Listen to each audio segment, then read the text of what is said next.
Hello, and welcome back. So now let's take a look at the next variation. Now, so it will be this one. So in the previous one, we have a single domain or your body of influence, but now let's do something like this. Separate domains.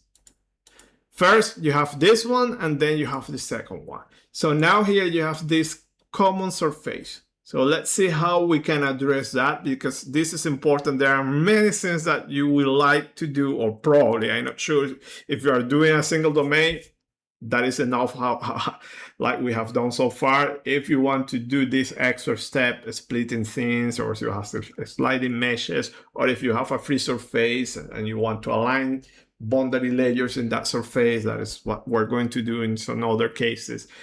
This is a very important step. So nothing changed. Here I already opened the cases to remind you that we're going to work with B3. So this one already used B3 and before. B3, it is the wrong one, or it's not the wrong one, but the one that we want to use is before. No, that will be the correct result for our design intent, our simulation intent. Okay. So in this case, V3, I open it to show you. So let's revisit now our workflow. Very similar to the previous one. So look at that now here. I put all the sketches at the beginning, and then at the end, the grouping is up to you. So sketch one, let me go here, edit your dimensions as usual. No, nothing new there. Then you have a sketch. Okay, I created the face here. So actually, let me see. No.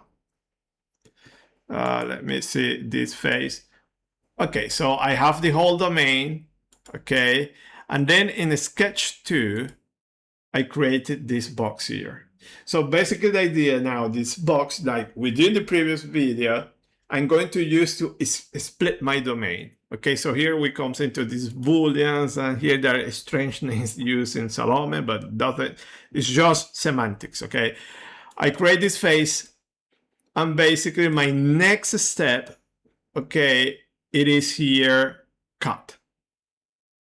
So basically, let me edit here, face 1, and the tool object is this one. So this object is going to cut a hole there. Okay, so here sometimes because it should ask you, do you want to keep the tool object or so on? You have that option, but it's a little bit, the things that I find a little bit strange, but doesn't matter. So here you have, okay, so we cut it. And then I have another sketch, because when you cut, let me see. Okay, you are getting just, I think, yeah, the outer part. And then I create another sketch to fill in there. So it's a little bit, fussy, the logic I'm using probably is not the best one. Then edit here, all in the sketch. Okay, you are creating that sketch 3. Here you have another face, which I think should be the cylinder. So see, you have the cylinder. So what happens? I have this outer domain. I have this inner domain, and at this point, I will have the cylinder domain.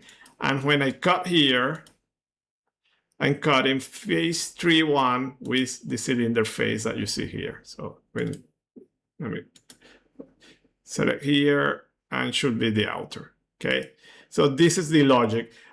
You might be thinking, okay, but it would be easier to use another of the features here, like partition, split, whatever. Yeah, at this moment in time, I was thinking in this way. So probably was the most complicated way I chose. It doesn't matter. Remember, there is no right or wrong. So at the end of the day, I have my domain separated into 2 parts. Maybe I didn't use the most straightforward way to create the objects, but yeah. Then look at that, I'm creating my groups. So you have outer and inner. And here is where I cut the other face, now the cylinder. And then as usual, you have all the edges for the boundary patches and so on. So now you create your group. So you have outer, inner. You're going to see that in the mesh, in the meshing model, and all this in the meshing model. Okay, so it's up to you for what you're going to use that. What is important here is that the result, as I mentioned in the video introduction, here you have 2 objects. two siblings, let's say. But these siblings are not siblings, two individuals that they don't have any common connection. Okay, so this interface here is not shared. There is no topological share when you move to meshing. Okay, so that it might be an issue, or it probably might be what you want to do. Okay, it doesn't matter. In this case, let's keep it like this. And when I move to meshing model, you have everything here. Okay, the meshing now, you have two different meshes. So you cannot, for instance, you can say, okay, let me select the two objects and create a single mesh. You cannot select here multiple objects. Okay, you cannot go and select two. You can't do it. Okay, so you are going to create two different meshes, applying the same hypothesis as we did previously. It's up to you. Okay, so let me go here and clear mesh data and clear mesh data. So let me clear that, and I go compute. You have the external part, and here you start to see the ordering. It is important. Okay, and then in this case, no, it's not that important. In the next one, you will get the idea that ordering is very, very important. So, okay, so let me delete, clear here, and clear here, and compute this one.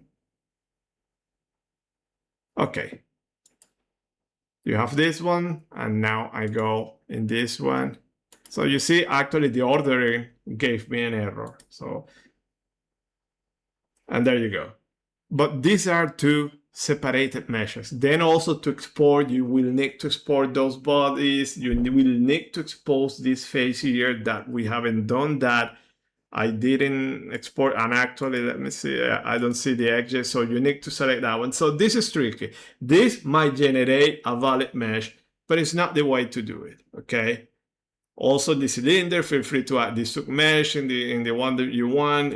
Okay, it's up to you. Something to show you as well. I can go to mesh 1, and here you can use quad dominant, and you can use different type of elements.